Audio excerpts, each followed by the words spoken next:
Merhaba değerli dostlar, değerli arkadaşlar. Yeni bir yorum analiz programında tekrar bir aradayız. Bugün yeni bir çalışmayla programımızı tamamlamaya çalışacağız. Değerli dostlar, bildiğiniz gibi karşılaştırmalı bakış bazı noktalarda insanların tarihsel olarak veya güncel olarak olgu ve olayları kendi tarihsel konumu içerisinde karşılaştırma yöntemiyle günceli daha iyi yaşanılır hale getirmek için yapacağımız planlamalara da zemin hazırlamış oluyoruz. Bu nedenle de bu karşılaştırmalı gerek tarihsel gerek biyografi bazında gerek siyaset anlamında, ideolojilerin karşılaştırması anlamında bu ve buna benzer çalışmalar oldukça verimli bir gelecek planlama olgusu yaratıyor bizde.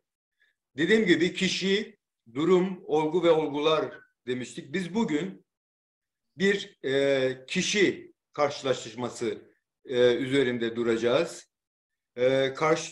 Karşılığa konu ettiğimiz insanlar yine Türkiye Cumhuriyeti Devleti'nde siyasal alanda bir karşılaştırmayı gerekli gördük.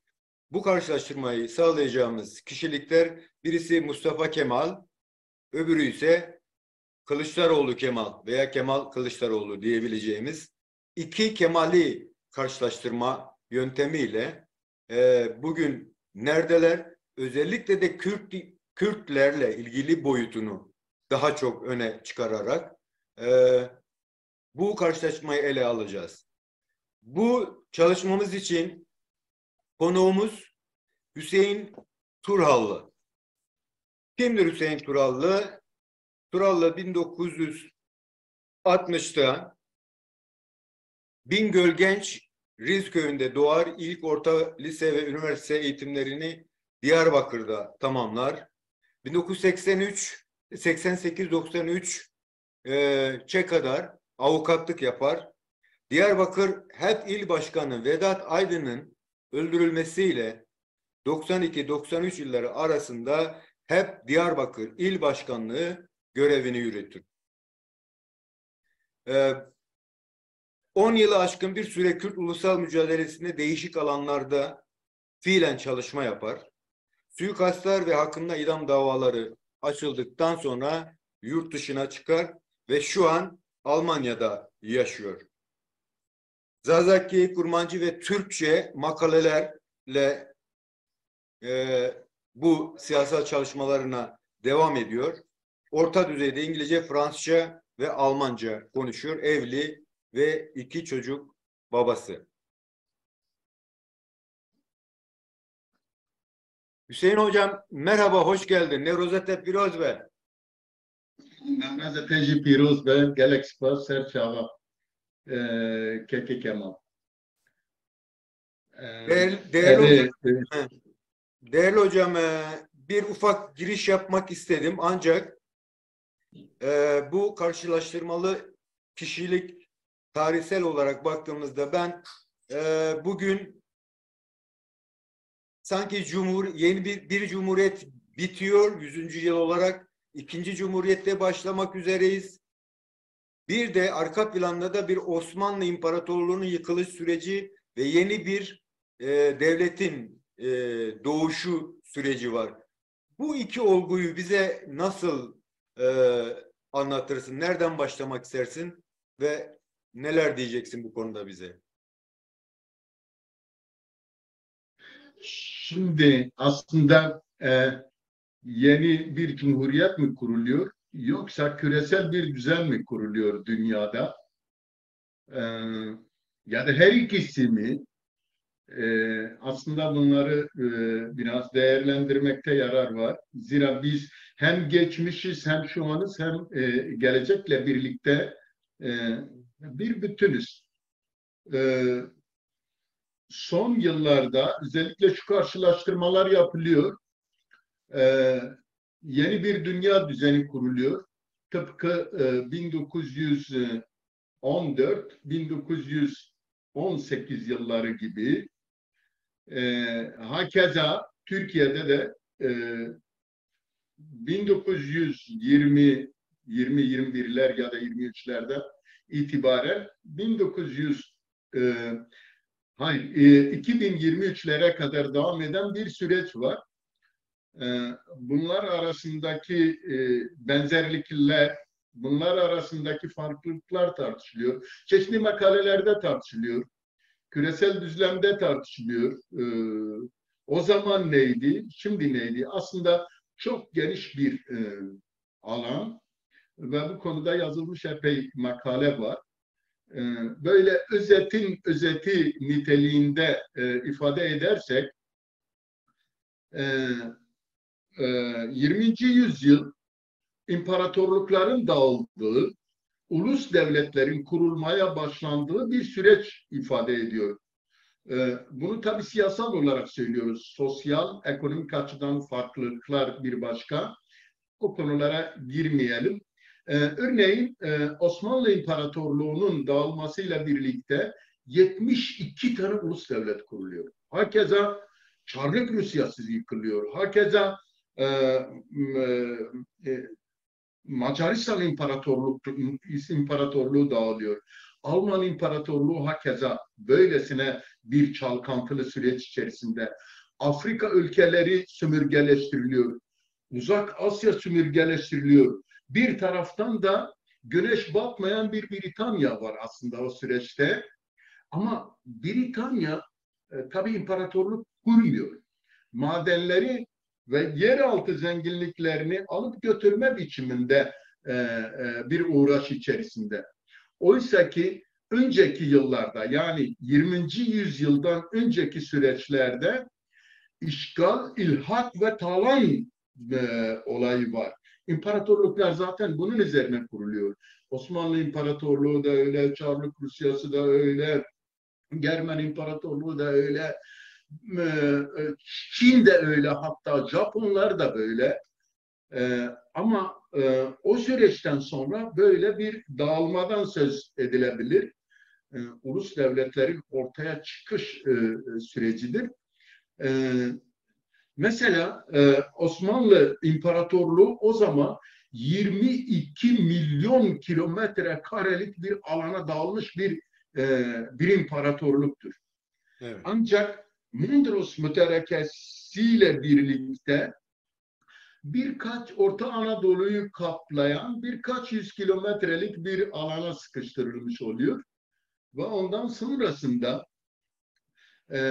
Mustafa Kemal öncülüğünde bir ulusal hareket var. Türk Ulusal Kurtuluş Hareketi başlatılıyor. Bunun önceliği, bunun önceliği daha doğrusu İttihat ve Terakki tarafından zaten hazırlanmış bir paket var.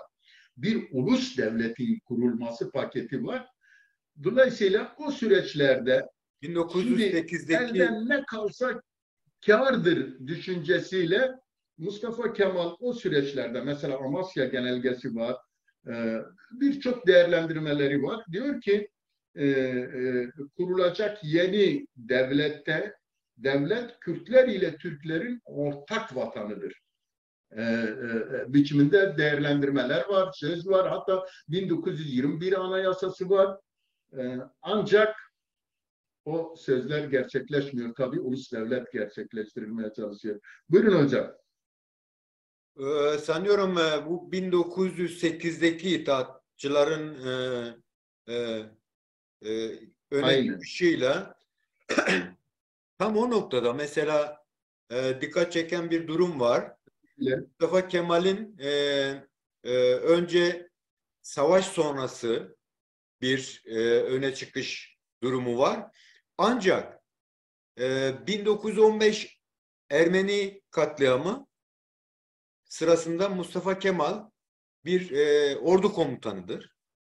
Ancak 1919'da Samsun'a çıkışla beraber yeni bir siyasal süreç başlamış oluyor. Ve orada da dediğiniz gibi bu ulusal çıkışı iki farklı kanal var. minimalistler ve maksimalistler dediğimiz, yani birileri o İttihat Terakki düşüncesini yurt dışına, Türkiye Cumhuriyetleri, Türkiye alanları tümünü kapsayacak bir yeniden imparatorluk olmasa bile yeni bir siyasal zemin yaratmak.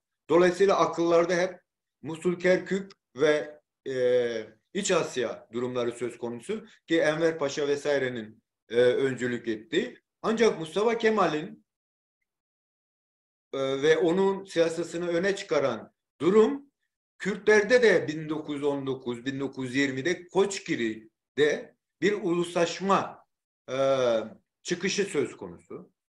Ve tam da o noktada zaten olay farklılaşıyor. O noktayı bugüne taşıyabilir miyiz? Bugünle benzerlikleri nedir? Yani Kürtler açısından baktığımızda orada ciddi bir Kürtlerle pazarlık süreci var.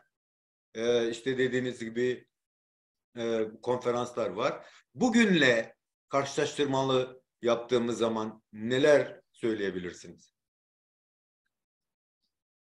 Şimdi aslında o süreçte Kürtler ne kadar ulusal bir bilince sahip, ne kadar ulusal bir devlet kurmaya hazırdırlar biçimindeki soruya cevap aranıyor. Azadi Hareketi var. Alişer'in Koçgiri isyanı var. Ben şahsen şunu düşünüyorum. 1806'da başlayan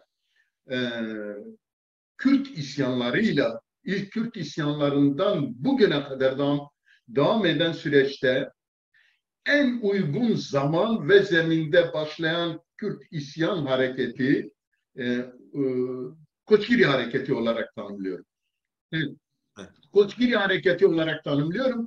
Ancak maalesef o süreçte Mustafa Kemal öncülüğünde yürütülen Amasya konferansı Erzurum'dur, daha sonra devam ediyor böyle, yani Samsun'dan çıkıştan itibaren özellikle Kürdistan'da başlayan bir gezi var.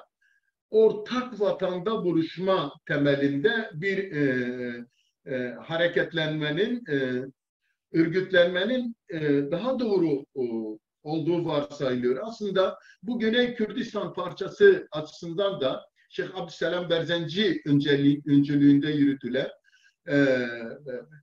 ve Araplarla bütünleşmeyi, Irak'la bütünleşmeyi esas alan bir yaklaşımdır. Yani neredeyse Kürdistan'ın bütün parçalarında herkes işte bulunduğu alanda, bulunduğu halklarla birlikte bir bütünselliği arıyor. Evet. Ancak bu ne Güney Kürdistan'da gerçekleşebiliyor ne de Kuzey Kürdistan'da gerçekleşebiliyor. Kaldı ki Kürdistan'ın diğer parçaları, yani Boçilat zaten İngilizlere verilmiş ya da İran'a verilmiş. İngiliz sömürgesidir o zaman İran.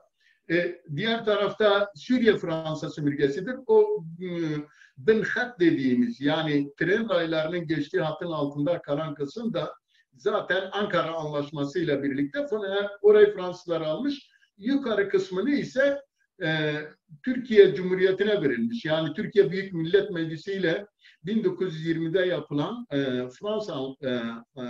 Pars Anlaşması ile birlikte onlara verilmiş. Şimdi dolayısıyla Kürtlerdeki o süreçte ulusal bilincin yeterli olduğunu söylemek mümkün değil. En sağlıklısı şeyde başlıyor, Koçgiri'de başlıyor ve orada bitiriliyor. İç ihanetlerle bitiriliyor. İç ihanet derken de böyle basit geçmemek lazım. Yani çıkarların daha çok Türk tarafıyla birleşmesi gerektiğine olan inançtan kaynaklı olarak bastırılıyor.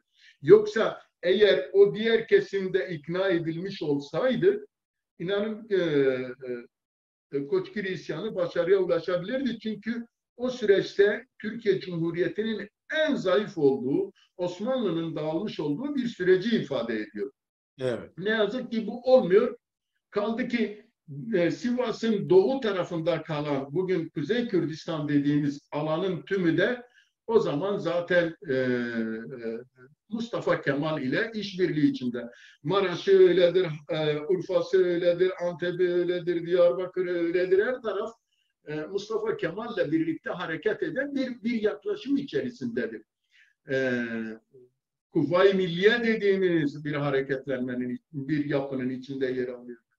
Dolayısıyla 1925'lere geldiğinde Kürtler kandırıldıklarını düşünüyorlar ki gerçekten kandırılıyorlar. Yani size veriyoruz 1921 Anayasası'yla size veriyoruz dediği bütün haklar elden alınıyor ve ulus bir devlet oluşturulmaya çalışılıyor. Nedir bu ulus? Türktür. Burada yaşayan herkes Türktür. Öyle Kürt, Laz, Çerkez, Arap falan hiç kimse yok deniliyor ve herkes Türkleştirilmeye çalışılıyor. Aslında şuna da değinmekte yarar var. Şimdi bir imparatorluk yıkılırken ve yerine yeni bir ulus devlet oluşturulmaya çalışılırken o ulus devlet için varlık yokluk meselesidir. Ya var olacaklar ya yok olacaklar. Varoluş mücadelesi ulus devlet üzerinde gerçekleşiyor. O gün örneğin benim ulaştığım bir kaynakta 1926'da yapılan nüfus sayımında ben Türk'üm diyen Türkiye coğrafyasındaki şimdi Türkiye sınırlarındaki insanların sayı %26,5. Belki nüfusa dahil edilmeyen veya göçertilen Ermenilerle beraber bunları katsak bu oran çok daha gerilere doğru gider.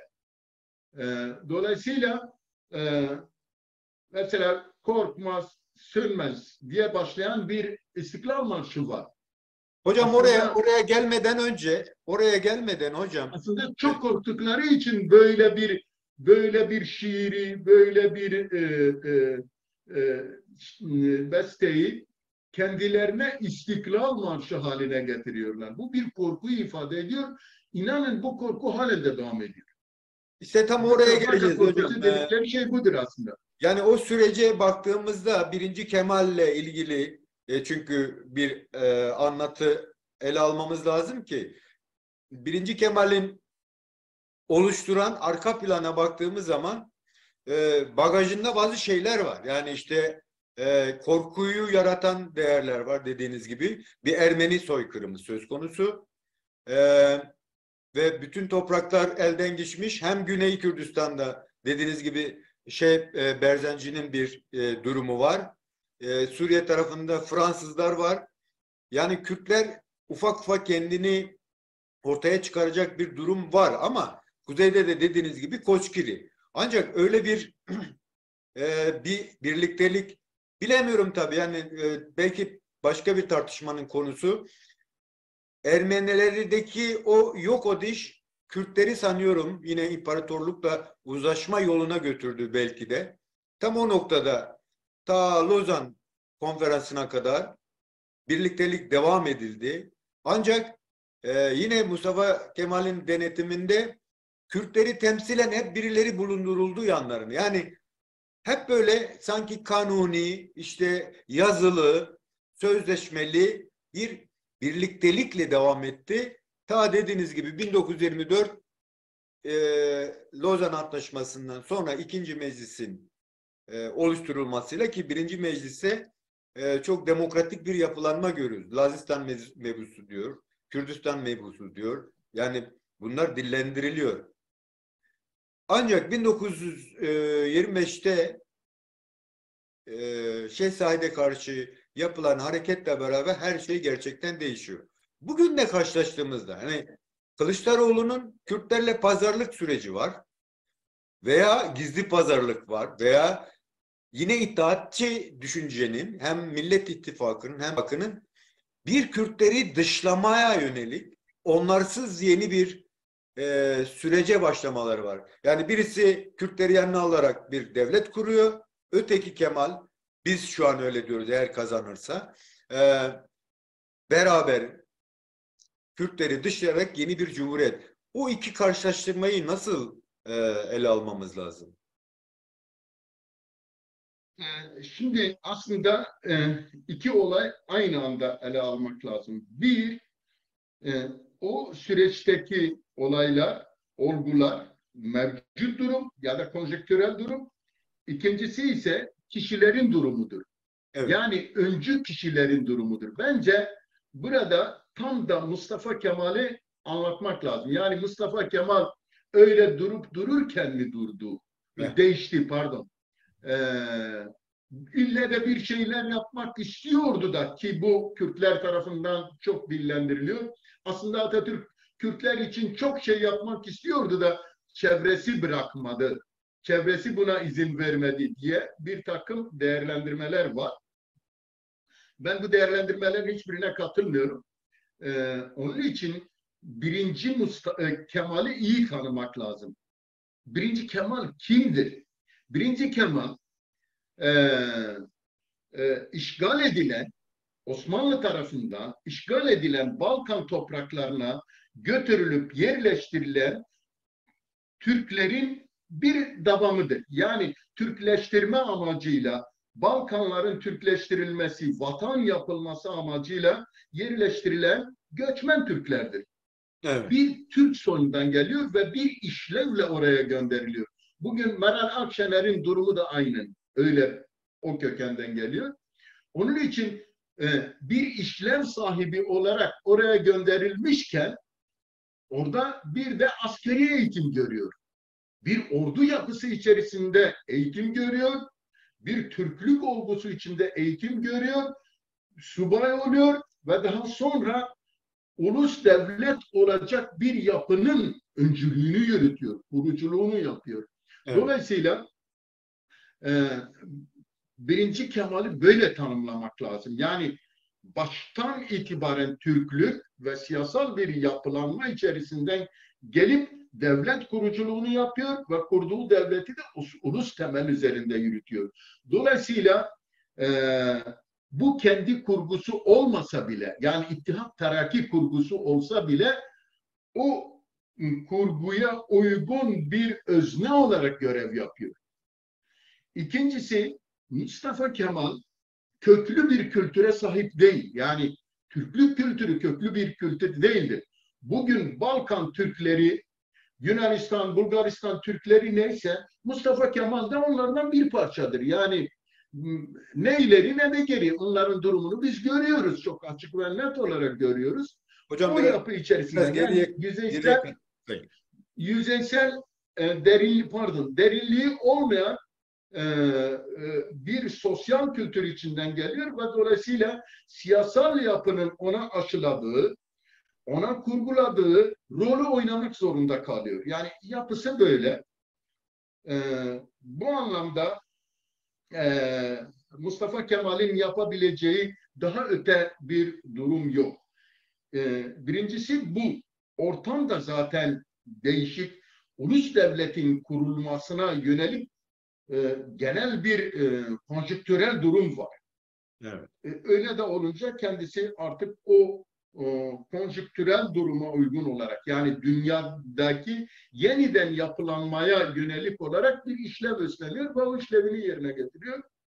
Eğer mümkünse ikinci Kemal'i de değerlendirmek istiyorum bu çerçevede. Tabii o karşılaştırmayı yapmamız gerekiyor. Yani. Evet. Yani çünkü sizden anladığım şu, Mustafa Kemal zaten bir işgal bölgesinin den doğan bir insan.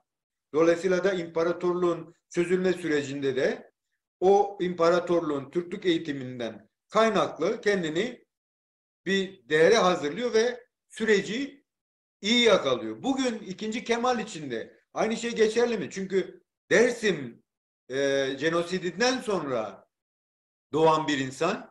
Dolayısıyla yani ben en azından böyle bakmak istedim. Böyle bir karşılaştırma yapıldığı zaman nereye vardıracak bizi? Şimdi ikinci Kemal ise yerleşik, her şeyden önce o da bir şeyin öznesidir. Yerleşik bir kültürün öznesi olarak doğuyor. Dersim'de Alevi, Kürt bir kültürün içinde doğuyor. Yani öyle doğuyor. Ondan sonra da bir memur çocuğu olarak siyasal bir yapılanma içerisinde şekilleniyor. Şimdi burada birinci Kemal'in ikinci Kemal gibi olmasının koşulları çok yoktur. Bir, kendisi kurulmuş bir devletin başkanlığına aday olmak isteyen ve bu devlet içerisinde eğitim gören, onun eğitim biçimiyle de şekillenen biridir. Ancak Türk değildir. Bu bir. İkincisi yerleşik, çok daha derin bir kültürden gelme olgusuna sahiptir. Yani bir Balkan Türk'ü gibi değildir. Bir Dersimli gibidir. Dersim kültürü çok derin bir kültürdür. Binlerce yıl geçmişi olan bir kültür ile böyle göçmen bir kültürü biz kıyaslayamayız. Dolayısıyla sosyal şekillenme olarak ikinci Kemal'in bir bütünüyle siyasallaşarak birinci Kemal gibi olmasının koşulu yoktur. Ona ağırlık yapan bir yapı var. Dolayısıyla o da onun gibi olacak biçiminde bir yaklaşım, bir anlayışın maddi gerçekliği yoktur. Öyle olmaz demiyorum. Ama zemin öyle değil. Evet. Gerçekten de hani diyorlar ya, birinci Kemal'in etrafını İttihat ve Terakki sarmıştı. İkinci Kemal'in etrafını da işte ulusalcılar sarmış. Irkçılar sarmış. İkinci Kemal ne yapabilir? Şimdi o süreç ulus devletlerin yapılanma sürecidir. Mevcut içinde bulunduğumuz süreç ise ulus devlet etkisinin gittikçe azaldığı, bir dünya imparatorluğu görünmeyen ama adı konulmamış bir dünya imparatorluğunun kurulmaya başladığı bir küresel süreci yaşıyoruz. Evet. Gerçekten böyle bir imparatorluk var. Ama bu henüz böyle şekillenmiş bir imparatorluk değil. Evet. Ukrayna buğdayını Afrika'dakiler için kıyamet koparılıyorsa, Avrupa'dakiler Rus gazı için kıyamet kopuyorsa, Güney Kore'deki çipler için dünya ayağa kalkıyorsa, burada aslında bir bütünlük var, bir ortak pazar var. Bunun ortak pazarı oluşmuş ama henüz diğer unsurları tam oluşmamış bir imparatorluk için. Dolayısıyla gittikçe silikleşen, sınırları ortadan kaybolan bir ulus devlet gerçeği var. Ulus devlet siliniyor, biz bir küresel imparatorluğa doğru gidiyoruz. Herkesin bu gerçeği görmesi gerekiyor. Bu gerçek kavrandığında doğru stratejik adımlar da oturtulabilir. Gerçeğimiz bu. Şimdi ikinci Kemal de böylesine silikleşen, gittikçe sınırları belirsiz hale gelen bir ulus devletin liderliğine oynuyor. Dolayısıyla onun önünde iki şık var. Bir, ya Mustafa Kemal gibi bir ulus yapılanmasına zorlanacak ki etrafı öyledir. Ve bu gerici bir yapılanmadır. Yani 100 yıl öncesinin durumudur. Ya da çağa gelerek kendi kültürel birikimini de ekleyerek çağdaş bir dünya ile bütünleşecek ya da geriye gidecek, her şey tekrar eskiye dönecek, bir şey kalmayacak. Ama ben şahsen dünya konjüktürünün ikinci Kemal'i etkileyebileceğini, onu arkadan besleyen sosyal yapının, yani Dersim kültürünün de onu buna motive edeceğini düşünüyorum. Niye diyorum? Siz konuşmalarına bakın, konuşmalarını izleyin. İşte Halil İbrahim sofrası, adalet diyor, din, dil, ırk, cinsiyet ayrımı yok diyor. Vallahi bunların hepsi Mustafa Kemal'in Türkiye'sinde vardı. Ama Dersim'de yoktu. Dolayısıyla onun beslendiği kültür ile konjüktürel durumun onu çok daha yeniye götürebileceği kanaatini taşıyorum. Bunu yapabilir mi, yapamaz mı? Yapması için bir çaba içinde olmak gerektiğini düşünüyorum. Madem ki başkaları sarmış, biz de sarabiliriz diye düşünüyorum. Niye sarmayalım daha iyi bir dünya için, daha güzel bir dünya için? Halbuki dünya konjüktürel yapısı da buna el veriyorken. Hüseyin Hocam, şimdi bir de yine arka plandan bugüne taşıyacağız ya sorunu. Birinci Kemal'in meclis kurma sürecinde ve Lozan tartışmaları sırasında dediğim gibi bir demokratik bir durum var. Dolayısıyla da ileriye dönük sanki bir seküler yapı oluşturacak şekilde bir çalışma yürütmek istediler. Ancak Lozan sonrasında gördüğümüz gibi o oluşturmak istedikleri sekülerlerin içerisinde Kürtlere ve muhafazakarlara yer verilmedi. Yani bir Kızıl Kemalist süreç başlatıldı. Kürtlere karşı da durumlar belli. Yani bir dışlanmışlık vardı. Gerekçeleri de yeni bir cumhuriyeti kurarken din eksenli yapılanmayı dışlamak. Ancak bugüne bakıyoruz, İkinci Kemal için baktığımızda tam da birinci meclisin tersi bir muhafazakar ve şeriat isteyen bir iktidar ve otoriterleşip şeriat kurmak isteyen bir süreç. Yani yeşil Kemalizm yine adı altında tanımlayabileceğimiz bir olgu var. Yani ikinci Kemal'in burada yine o laiklik veya seküler mücadele vermesi gerektiğini ne dair bu konuda neler söyleyeceksiniz? Bunun yapılabilirliğini ortaya koymak için birinci Kemal'in bunu yapabilmesi için arka planı nedir ki? Nesine dayanacağız bu yapabilir diye? Şimdi aslında Kürtler ve muhafazakar kesimler için ayrı ayrı değerlendirmek gerekiyor birinci Kemal dönemini. Şimdi Kürtler aslında sınıfsal bir karakter farklılığı var. O dönemde Kürt egemen güçleriyle şeyhler, ağalar, beyler ve paşalarla süreç götürülmeye çalışılıyor. Oysa ki şimdiki Kürt hareketinin karakteri kitleseldir. Dolayısıyla kandırılma sözleri verilse ve bu yerine getirilmese mevcut durumda bir kitle gücü var. Bir geniş çaplı bir uyanış söz konusu. Dolayısıyla ikinci Kemal sözleri yerine getirir getirmez bu ayrı bir mesele ama Kürt hareketi yine yolunda yürüyecek. O zaman birkaç kişiyi asıyorlardı, kesiyorlardı, o iş orada bitiyordu. Ama mevcut durumda öyle değil. Kitlesel bir hareket olduğu için bunun önüne geçilmesi çok zor ve hatta imkansız. Kaldı ki 4 parça Kürdistan'da böyle kitlesel bir hareketlenme var. Ve o zamanki Kürt uyanışı ile şimdiki Kürt uyanışı arasında çok derin farklılık var. Hem sınıfsal açısından hem siyasal açısından hem kültürel ve bilgi çağı açısından büyük büyük farklılıklar var. Kürt hareketlerini öyle değerlendirmek lazım.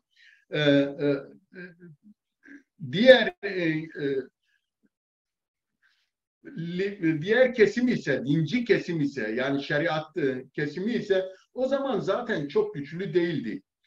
Biraz da insanlar yorulmuştu ve yeni bir dünya kuruluyordu. Mustafa Kemal ister istemez o süreçte bunu gerçekleştirmek zorundaydı. Türkiye'nin içinde Rumlar var, Kürtler var, Ermeniler var, Aleviler var, değişik dinlere mensup insanlar var. Dolayısıyla ister istemez bir laik dünya görüşünü kendi ülkesine, kurduğu ülkeye hakim etmek zorundaydı. Evet. Şimdi mevcut durumda AKP ve diğer partilerin geldiği nokta ise bir geriye dönüşün özlemi olarak ortaya çıkıyorlar ki bana göre bu da mevcut dünya konjüktürüne uygun değil. Uygun olsaydı DAEŞ dünyaya hakim, Orta Doğu'ya hakim olurdu. Dünya artık, insanlık artık bunu kaldırmıyor. Dolayısıyla ikinci Kemal'in işi çok kolay. Yani diğer Kemal onlarla savaşmak, onları bastırmak zorunda kaldı. Ama ikinci Kemal onları keserek, doğrayarak biçmek zorunda değil. Hocam Dolayısıyla onun tam bu noktada birinci Kemal sürecinde İttihat Terakki'nin bir kolu tabii Mustafa Kemaller. Yani Enverlerin oluşturduğu bir kol Orta Asya'da Türkleri kendilerine katmak için bir çabaları vardı. Ama o daha çok imparatorluk sonrasında elde kalanı kurtarma çabasına giderek ve bunu yaparken de işte Kürtler ve Türklerle beraber bunu yapmak. Dolayısıyla da Kürtlerin kendi gerek Şeyh Berzenci'denin gerek de Koçgiri ile beraber onlarda da bir uluslaşmanın varlığı söz konusu olduğu için iki ulusun birlikteliğini tasarlayan, dolayısıyla da içe yönelik ve içeriden toparlayıcı bir düşüncesi vardı sanki birinci Kemal'in. Ama ikinci Kemal'in döneminde yine bu devletin o itaatçı yapıyla dışarıdan arayış, yani sınırları büyütmeye yönelik, yani onların yeni Osmanlıcı düşüncenin de getirmiş olduğu bir düşünceyle hareket ederek bu defa Kürtlerin bulunduğu alanları işgal ederek, tabii Orta Doğu'daki dengelerin değişmesi de bundan nasibini alıyor. 1990'lardaki Güney Kürdistan ortaya çıkış süreci, Irak'taki durum ve en son Suriye ile beraber yeni bir ortaklaşma yapıldı mı? Ben henüz o konuda emin değilim. Yani aslında yapıldı. Yani Salih Müslüm'ün gelişi, karşılanması, Kürtler ve Türklerin yine arka planlarda bir anlaşmalara varıldığına dair düşünceler. Ama ne olduysa bir şeyler oldu. Orada tamamen yine o Kemalist düşüncenin, bu defa Yeşil Kemalistlerin yeniden bir sınır genişletme süreci başlattılar ve Afrin'i, yani Kürtlerin bulunduğu alanı işgalle kendi bu karmaşayı çözmeye çalıştılar. Kemal'in bugüne kadar, ikinci Kemal'in buna dair duruşuna baktığımızda siyaseten, hani birisinin niye bunu diyoruz? Çünkü birinci Kemal CHP'nin lideri. CHP'de bahsetmiş olduğumuz devletin kurucusu olan bir parti. Dolayısıyla iktidara gelmesi durumunda bu ikinci Kemal bu yaklaşımı nasıl değerlendirecek? Yani işgale son verecek mi? Kürtleri iktidara ortak kılacak mı? Bu konuda neler söyleyebiliriz? Şimdi hocam aslında bu çok geniş bir konu, biraz üzerinde kafa yorduğumuz bir konu. Kürtlerin Türklerle çatışarak değil, uzlaşarak yapmak istedikleri ne biçimindeki soruya cevap vermek için 1992'lere, 1993 ateşkesine, daha sonraki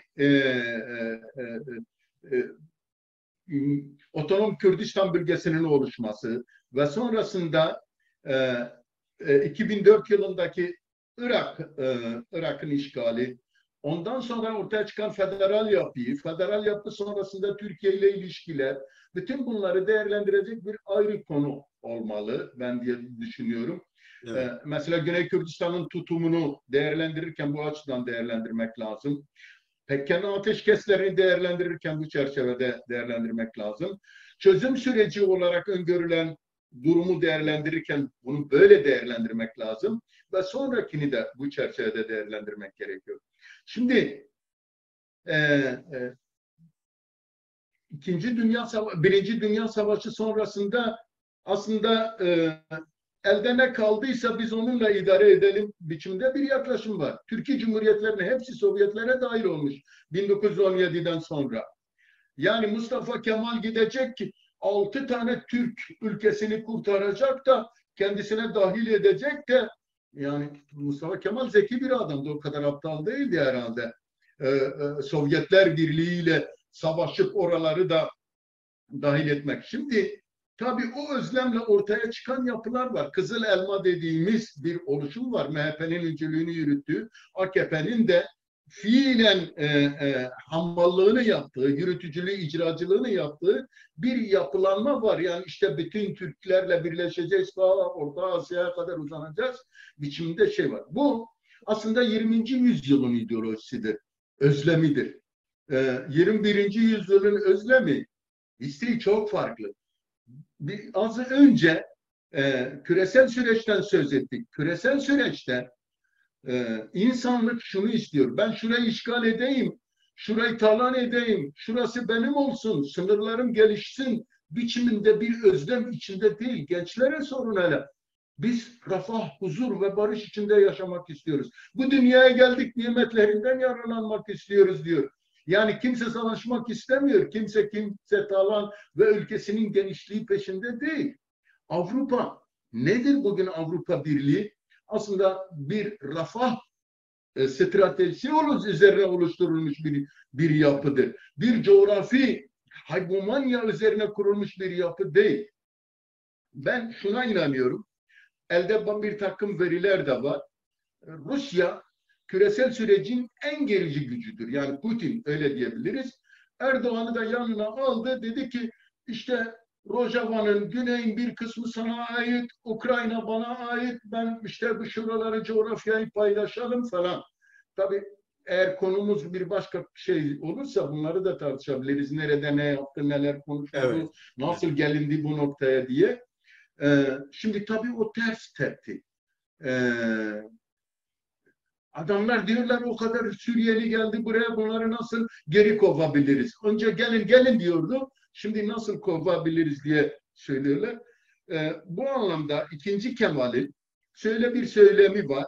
Bir söylem var. Biz Suriyeli kardeşlerimizi, bu onun söylemidir, 2 yıl içinde geri göndereceğiz. Evet. İkinci bir yaklaşım da siyasal yaklaşımdır. Diyor ki biz meşru Suriye hükümetiyle, yani Esad'la oturup bu sorunu çözeceğiz. Şimdi Esad ne diyor?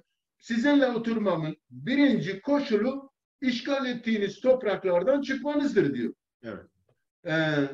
Eğer ikinci Kemal Esad'la oturacaksa o topraklardan geri çekilecek.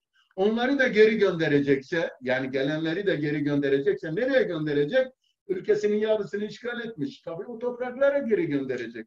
Dolayısıyla ikinci Kemal'in önündeki duruş, Suriye ile barışma, gelen göçmenleri geri gönderme ve kendisinin de o topraklardan çıkma durumu söz konusu. Yani bu dayatıcı olur, öyle yapacak diyor demiyorum. Anlıyorum. Bunu yapmak zorunda kalacak.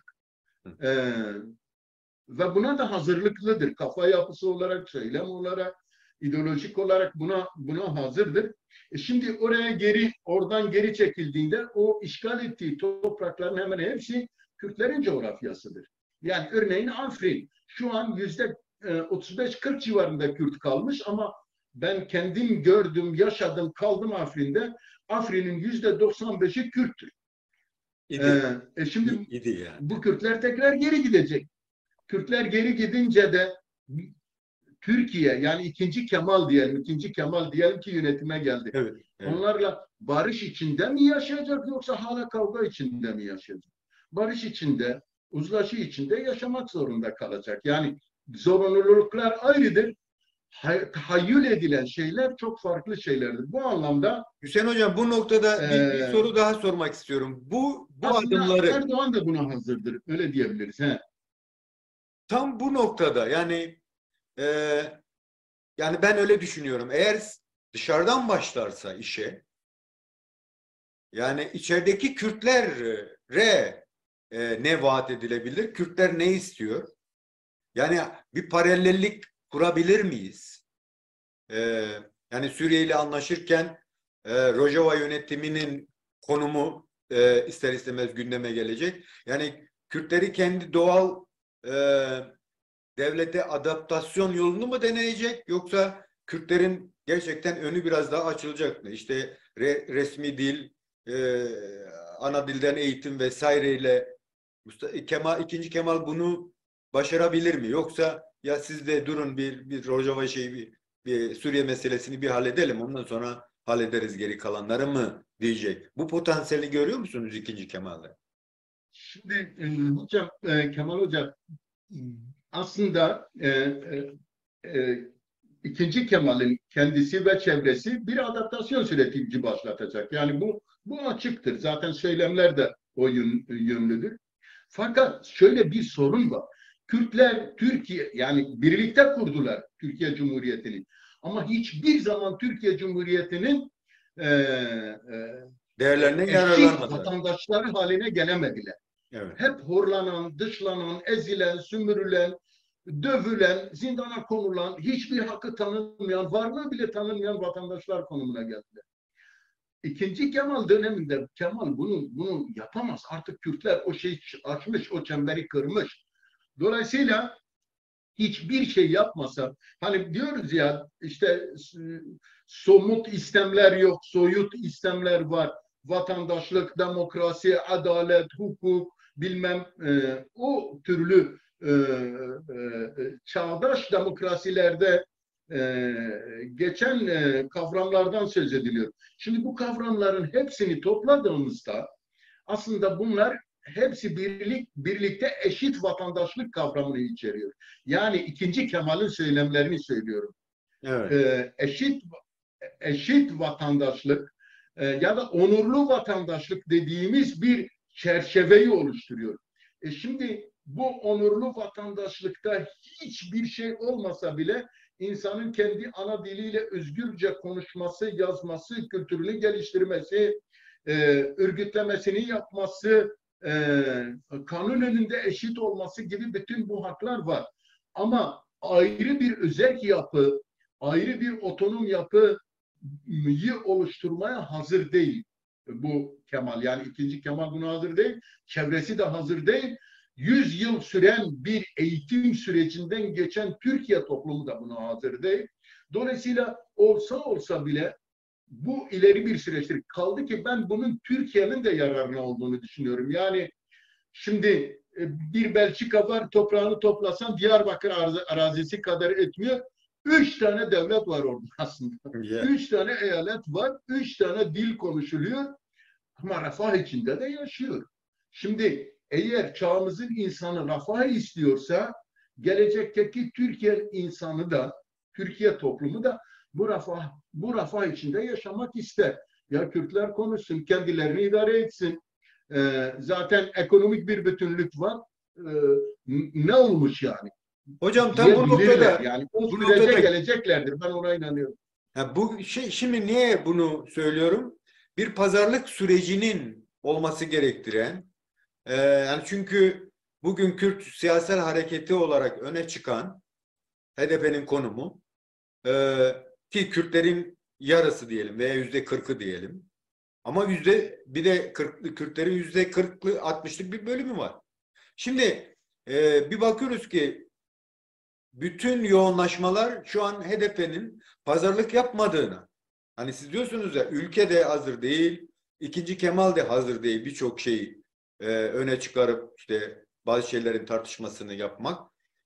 Ama bu hareketin şu ana kadarki pazarlık gücünün olduğunu iddia eden ve dolayısıyla da hiç pazarlıksız bir konumda bırakılmanın ikinci Cumhuriyeti kurma sürecinde aslında birinci Kemal ile şu anki iktidarın bir arada bazı adımlar atılacağına dair de bir böyle şeyler var ve Kürtler dışlanmış olacak.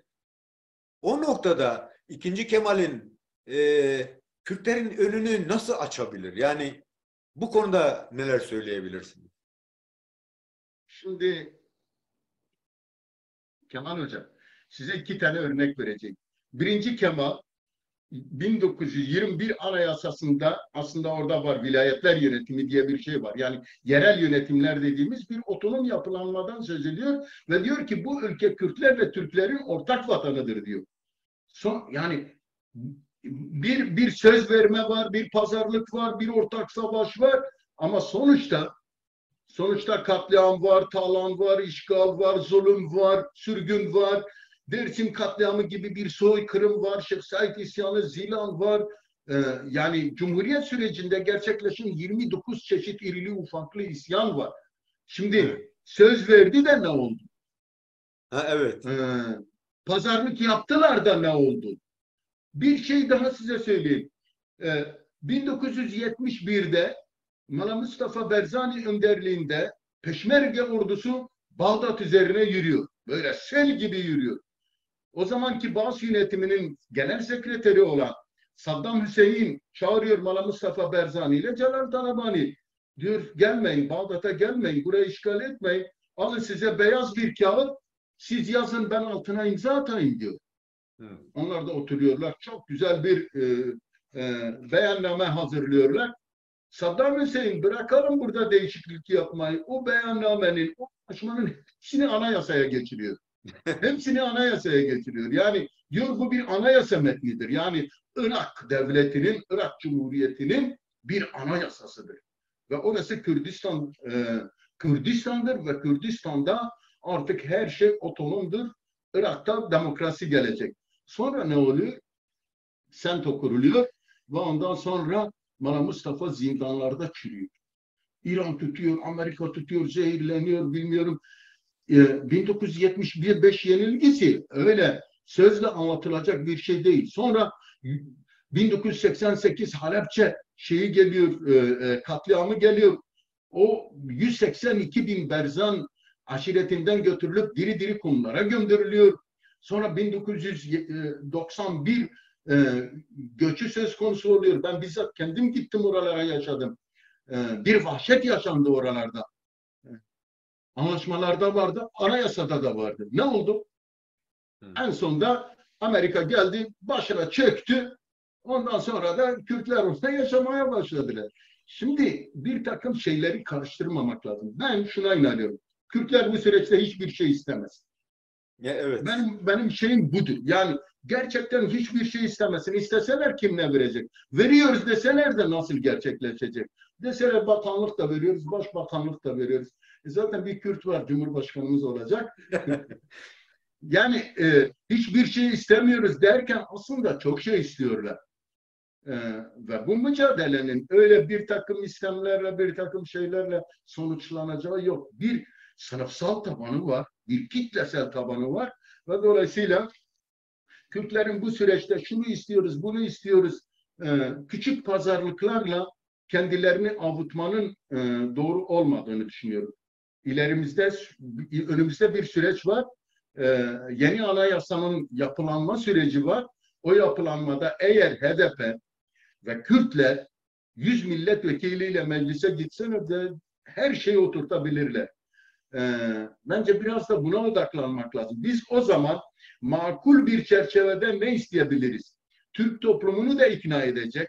Hani diyorlar hassasiyetini gözetme. Hayır, hassasiyetini gözetme değil. Onları da ikna edebilecek bir takım söylemlerde, bir takım ifadelerde bulunmak. Ama Kürtleri de tatmin edecek. Onların ulusal haklarını bir formül etrafında bir araya getirecek bir yaklaşımı bulmak zorundadırlar. Şimdiden ona hazırlanmak zorundadırlar. Ben şuna inanıyorum. Kürtler yani dünya bir refah dünyası olmaya yöneliyor. Eğer Kürtler Türklerin Kürtlerle kavga değil de savaşarak değil de müzakere ederek sorunlarını çözmeye çalışırlarsa bu Türkler açısından da yani Türkiye toplumu açısından da daha iyi, daha refaha, daha barışçıl ve huzura yönelik bir kapı aralayacağını ikna edebilirlerse Kürtler de kendi haklarına ulaşabilirler. Zaten İkinci Kemal'in de söylemek istediği şey eşit vatandaşlık denilen bir durumdur.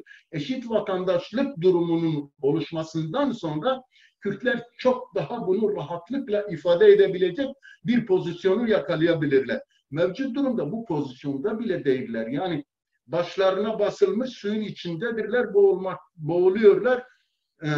Önce kafalarını bir dışarı çıkarmaları lazım. Bir kafalarını çıkarsınlar, soluk alsınlar. Ondan sonrası zaten bir halk kitlesi var, bir kitle var. Uyanmış bir kitle var ve dünyada e, yani insanlık çağının ulaştığı bir iletişim çağı var.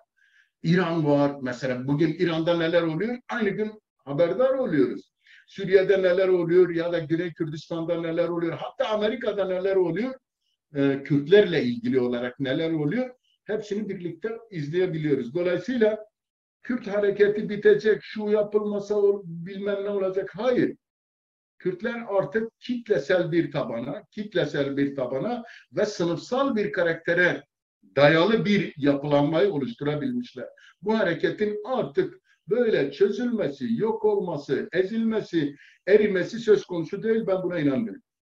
Peki hocam, bir başka noktada bir soru daha sormak istiyorum. O da şöyle ki, güncele taşıyacak olursak, Kürtlerin yani geçen haftaya kadar sanki halen gerçi o kilit özelliğini taşıyor, ancak yani iki ittifak arasında bir kilit rolü vardı. Ve bunu pazarlık biraz daha garip kaçar ama uzlaşma yoluna giderek kendisinin de iktidarda yer edinebilme süreci noktasında biraz zayıf kaldığına dair eleştiriler var. Dolayısıyla özellikle de HDP ve bileşenlere bakıldığı zaman yaptığı üçüncü ittifakın Kürtleri olası parlamentoda daha az temsil edebilecek bir yani CHP ile pazarlık yapılmamış ama öbür gruplarla pazarlık yapılmış gibi bir eleştirel yaklaşımlar var. Ki ben Kuzey Kürdistan Siyasal Hareketi'nin bu birlikteliğinin ta 1990'lardan başlayarak doğru bir seçim olarak düşündüğünü ve ancak Kürt Sol hareketinin veya laikliği öne çıkaran değerleri savunan grubun birlikteliğiyle bir çözüme gidileceğine dair görüşler babında bakıyorum. Dolayısıyla bir taraftan Türkler ittifaklar kuruyor. Bir taraftan da Kürtler bir ittifak kuruyor ama öyle bir karmaşa oluşuyor ki şimdi. Bir bakıyorsunuz Kürtlerin bir kısmı o Türklerin ittifakının içinde yer alıyorken öbür ittifak Kürtleri dışlamayla kendini var etme noktasına gidiyor. Yani bu dengesizlik içerisinde şey doğru mu? Yani HDP'nin kendi Cumhurbaşkanlığı adayını çıkarmaması ve dolayısıyla da o var saydığınız siyasal yapıyı biraz daha böyle şey hale getirmek, sıcak tutmak bazında yanlış olduğuna dair bir eleştirel boyut var. Bunu yaparken ikinci Kemal'in yapması gereken şeyler neydi diye arka planda ne tasarladı ki Kürt hareketi ikinci Kemal olası Cumhurbaşkanlığı sürecinde rahat davransın? Şimdi e, her şeyden önce e, daha önce de Kürtler Cumhurbaşkanı adayı çıkardılar. Selahattin Demirtaş gibi bir liderle ortaya çıktılar.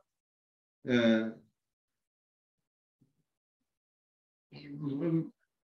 Selahattin Demirtaş'ın ortaya çıkışıyla beraber karşı tarafta Meral Akşener'le Muharrem İnce vardı.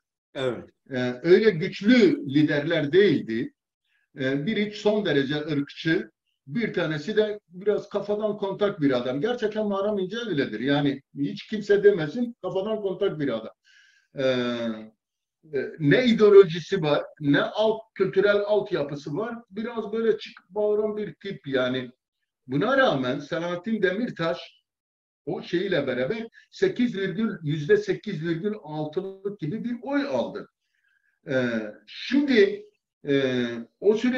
o süreç biraz daha demokratikti. Yani şimdiki kadar baskıcı, tekçi, zalim ve tirani bir rejim yoktu. Yine aynı kişilerdi ama rejim bu sefaya gelmemiştir. Şimdi mevcut durumda ise Türkiye'nin koşulları değişmiş. Yani çok böyle boğulmakta olan bir kitle var. Hem yoksulluk, hem siyasi, hem hukuki her açıdan. Ben bunları düzelteceğim diyerek gelen bir Kemal var, ikinci Kemal var. Bir de karşı tarafta onlar var. Şimdi ben e, hep il başkanlığı yaptım. Siyasal yapılanma içinde bulundum. Yani Türkiye'deki siyasal hareketin içinde bulundum. Türkiye toplumunu da, Kürt toplumunu da aşağı yukarı iyi tanıdığımı düşünüyorum.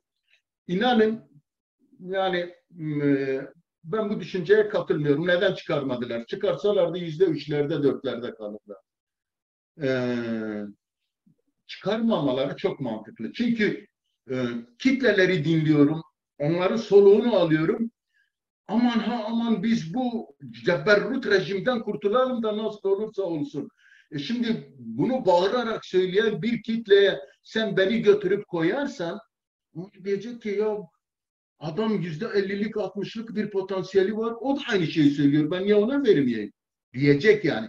O kitle bunu söyleyecek. İkincisi, ikinci Kemal Dersimlidir. Yani Kürtlerin Dersim'e yaklaşımı biraz farklıdır. Yani orası aydın kesimdir, insandır, bilmem işte humanisttir, şudur, budur biçiminde bir yaklaşımı var. Kürtlerin tümünün buna, tümüne yakının yaklaşımı budur.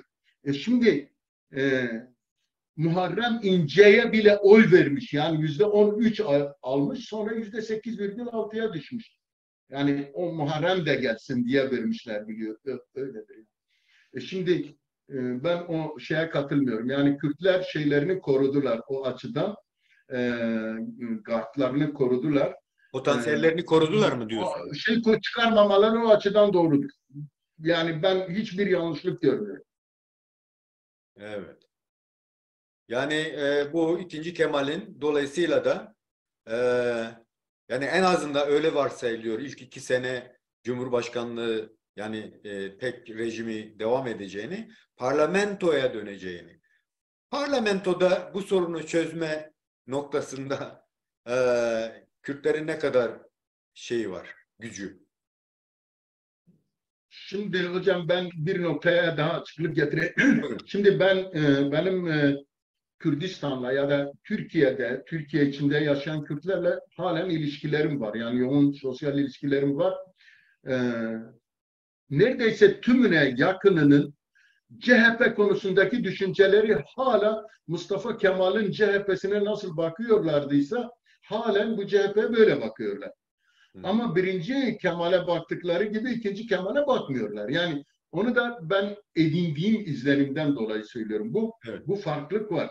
Dolayısıyla bu pencereden bakınca Kürtlerin kendi yapılarını, kendi partilerini, içinde kümelendikleri yapıyı koruyacaklarına inanıyorum. Yani Yeşil Sol Parti mi olur, HDP mi olur, bir başka şey mi olur? O biçimde kümelenecekler. E, Yani öyle görülüyor. Bir de Kürt siyasal hareketinin öncülerinde bir zaaflık var. Bu hep görüldü. Kendilerinden olmayanı ya da egemen ulus insanını getirip daha ön tarafta oturtuyorlar. Ben İsmail Beşikçi Hoca'nın bir anısını anlatayım müsaadenizle. Buyurun. Diyor ki ben Çerkezler beni kendi toplantılarına kattılar. Yani çağırdılar. Yaklaşık 100-150 kişi falandı. Herkesin yeri belliydi. A şuraya oturacak, B şuraya oturacak, C şuraya oturacak. Bana da 3. sırada bir yer vermişlerdi. Ben de gittim yerime oturdum. Şimdi tabii diyor konferans devam ediyor. Birinci, ikinci günde insanlar yavaş yavaş azalıyor. Ön sırada yerler azalınca boş kaldı. Ben baktım boştur. Ben de gittim ön tarafa oturdum. Hepsi bana böyle baktılar. Bu adam niye yerinde durmadı da geldi buraya oturdu. Ama diyor ki bir Kürtlere bakınca hele bir başka ulustan başka biri gelsin alırlar başkanlık koltuğunun üstüne oturturlar diyor. Şimdi bu ölçüsüzlük var Kürtlerde. Biraz ezilmişlik, biraz kadirşinaslık artık her neyse Böyle bir durum var. Ama bu biraz doğru ama bence aşırıya kaçması çok yanlış bir şey. Yani karşı tarafın gücü neyse diyelim ki %1'lik. Kardeşim sen de benim için de %1'lik yer alacaksın de. Biz ittifakız seninle. Hadi sana 1,5 vereyim. Ama götürüp %1'lik yerine %5'lik verirse o zaman herkes rahatsız olur. Kaldı ki Kürtler kendi çekirdek yapılarını korumak zorundadırlar. Bu sadece şimdi değil, tip sürecinde yani 1965'lerde başlayan bir ayrışma var. Ayrı örgütlenme denilen bir olgu var. Evet. Bu ayrı örgütlenmenin 50-60 yıllık bir geçmişi ve o geçmişin bize getirdiği bir miras var. Biz durup dururken bu mirası bir başkalarına peşkeş çekemeyiz yani. Öyle bir şey olmaz. Dolayısıyla burada ölçüyü yani ittifak yapmak doğrudur ama ittifakı da ölçü içinde yapmak lazım. O ölçüler dahilinde kalırsa doğru ama öncülüğü bir başkasına yani koltuğuna kendi başkanlık koltuğuna bir başkasına oturtacak bir pozisyon yaratılmamalıdır. Kesinlikle. Onun odağında, onun çekirdeğinde Kürtler olmak zorundadır. Bu korunmak diye düşünüyorum. Sayın Hocam çok teşekkür ederim. Son 3 dakikamız var.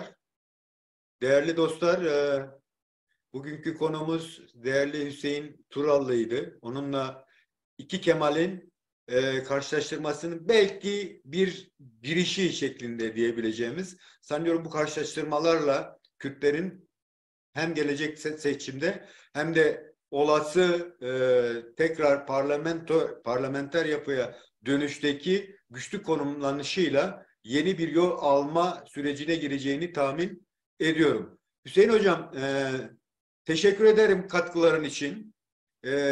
Biliyorum biraz eksik kaldı ancak önümüzdeki programlarla tekrar tamamlamak üzere. Son olarak yine Kürtlerin ikinci Kemal'e bakışının farklılığından bahsettiniz. Öne çıkardıkları ne? Çünkü Kürtlerin %90'ı muhafazakar aynı zamanda ve ikinci Kemal Alevi ifade etmese de çünkü Dersimli her şeyden önce. Dolayısıyla bu noktada ne söyleyeceksin? Ben Bingöllüyüm aslında köken olarak Bingöllüyüm ama Diyarbakır'da büyüdüm. Evet. O kültür içinde yetiştim. Diyarbakır kozmopolit bir şehirdir. Yani her türden insanın olduğu Ermenisi var, Asurisi var, Türk'ü hatta kısmen bir iki köy Türk var, göçmenleri var. Yani bir kozmopolit şehirdir Diyarbakır. Evet. O anlamda bir karşılıklı şey var, anlayış var. Yine mesela Ramazan'da lokantalar açık olur ama bir perde çekerler. Fakat Bingöl daha muhafazakar bir yer. Buna rağmen Bingöl'de Aleviler ile Bingöl'ün biliyorsunuz %30'luk kesimi neredeyse Alevidir. Aleviler ile Sünniler arasında böyle bir çatışmaya, böyle bir şeye ben tanık olmadım. Şimdi aslında Kürtlerin İslam anlayışıyla yani Kürt muhafazakarlarıyla sömürge ülke muhafazakarları arasında çok farklı bir durum var. Ben 1978'lerde 78'de İmam Hatip'te okuyordum. O zaman da siyasal İslam gençlik arasında çok yaygın bir durumdu. Fakat hemen fark ettim ki bizim din anlayışımızla onların din anlayışı çok farklı bir şey. Ve ben o zaman söyledim, siyasal İslam, İslam değildir. Gerçekten o zaman ondan sonrasında gerçekten dini siyaset olarak kullanan ya da dini siyasetin aracı olarak kullanan yapılardan çok nefret ettim. O gün bugündür onlardan nefret ediyorum. Aslında Kürtlerin yani muhafazakar Kürt toplumunun içinde de bu duygu var. Ben o zaman gencecik bir çocuktum. Yani 15-16 yaşlarında bir çocuk buna ulaşmışsa herhalde 60-70 yaşındaki bir Kürt de buna ulaşmıştır. Dolayısıyla ben öyle Kürtler, Kürt Sunileri ile Alevileri arasında öyle derin bir çelişkinin, uzlaşmaz tutumun olduğunu sanmıyorum. Bazı kesimlerde olabilir, çok az. Zaten kamuoyu araştırmalarında da görülüyor. Ve aynen şu söyleniyor. HDP seçmeninin %93'ü ki yüze yakın kısmı Kılıçdaroğlu'na oy vereceğini söylüyor ama İyi Parti'nin %55'i oy vermeyeceğini söylüyor. Şimdi bunlar ya ortak, ya Türk, ya bilmem ne ama arada böyle bir şey var. Ben özellikle mevcut durumda kitleselleşen Kürt hareketinin her alanında, bu güneyde de böyledir. Güney mesela muhafazakar olarak bilinir ama onlarda din ayrımı öyle keskin çizgilerle ayrışmıyor. Yani daha böyle liberal bir yaklaşım var. Sosyal bir yaklaşım var. Benim komşumdur. O da dinini yaşar, ben dinimi yaşarım. Biçiminde bir yaklaşım var. Hele hele mezhep olunca da bu çok daha derin bir ayrılık olmuyor. Öyle bir sorunun yaşanacağını da sanmıyorum. Hüseyin Hocam teşekkür ederim. Son olarak Kürtlere ne diyeceksiniz? Kürtler nasıl davranmalı bu önümüzdeki 50-55 günlük süreçte? Çünkü sanıyorum yine tutuklanmaları başladı. Yani yeni bir konsept de başladı herhalde iktidar. Dolayısıyla Kürtler ne yapmalılar bu seçim sürecinde ve seçim sonrasında? Şimdi bence Kürtler diğer sol partilerle yaptığı ittifak bir bütün olarak kendi içinde de yapabilmelidir. Bir yerlerde bir takım uzlaşılar olabilmelidir, ortak noktalar bulunmalıdır. Kendi birliği açısından bu önemlidir. Bunu beğenmiyorum, şunu beğenmiyorum. A partisinin temsilcisidir. Gelsin, yarın ayrılacaksa ayrılsın. Yani bence bu tür şeyler çok önemli değil. Ama ben davet edeyim soframa, benim soframa gelsin. Gelip gelmeyeceği de onun bileceği iş. Ama ben gelmesini istiyorum diyerek onu davet etmeli. Bence bütün Kürtler bu açıdan böyle birbirlerine daha e, olumlu bir yaklaşım gösterebilmelidirler. Bu bir. İkincisi oluşacak bir siyasal yapılanmada çekirdek ve dinamo güç esası unutulmamalıdır. Bu kesinlikle özenle dikkat edilmesi gereken bir durum. Bütün ittifaklar kurulmalı, her türlü ittifak kurulmalı ama dinamo ve çekirdek Kürtlerin elinde olmalı. Öncülük Kürtlerin elinde olmalı. Çünkü kitle onundur. Yani bu halakidir de, insanidir de, siyasidir de. Yani bunda ayrıştırılacak bir durum yok. Bu konuya dikkat edilmelidir. Bu aşamada Kürtlerin yapması gereken odur. En çok ulaşabildiği kadar çok milletvekili çıkarmak ve Türkiye Meclisi'nde temsil edilmek ve sonraki süreçte de anayasa değişikliği yapılıyor, rejim değişikliği yapılıyor, tartışmalar oluyor. Bu konuda bir strateji oluşturmaları lazım. Geniş çerçeveli bir strateji ve ortak bir dil oluşturmaları lazım. Ben Kürtlerin bu düzeye de ulaştığına inanıyorum. Son süreçlerdeki açıklamaları, tutumları bana olgun geliyor, oldukça olgun geliyor, makul da geliyor. O sürece hazırlanmalıdırlar. Ama öncelikle şu aşamada bu iki noktayı unutmadan olabildiğince çok sayıda milletvekili çıkarmaları gerekiyor. Selahattin Demirtaş diyor bizden 100 istiyorlar. Onlara 100 verelim mi? Bence 100 verelim. Evet. Daha fazlasını da verelim. 100'ün fazlasını da verelim. Bu açıdan teşekkür ediyorum. Bizi dinleyecek olanlara da selam, saygı ve sevgilerimi iletiyorum. Teşekkür ederim. Ben yine bir soruyla birinci ve ikinci Kemal karşılaşması yapıyoruz.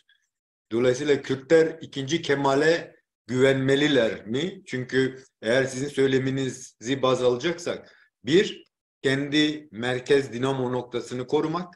İki, bu dinamoyu ikinci Kemal'in gerçekten de bütün topluma, dolayısıyla Kürtlere ön açıcı olası yapacaklarına dair o dinamosunun gücünü vermeleri gerekir diyoruz, değil mi?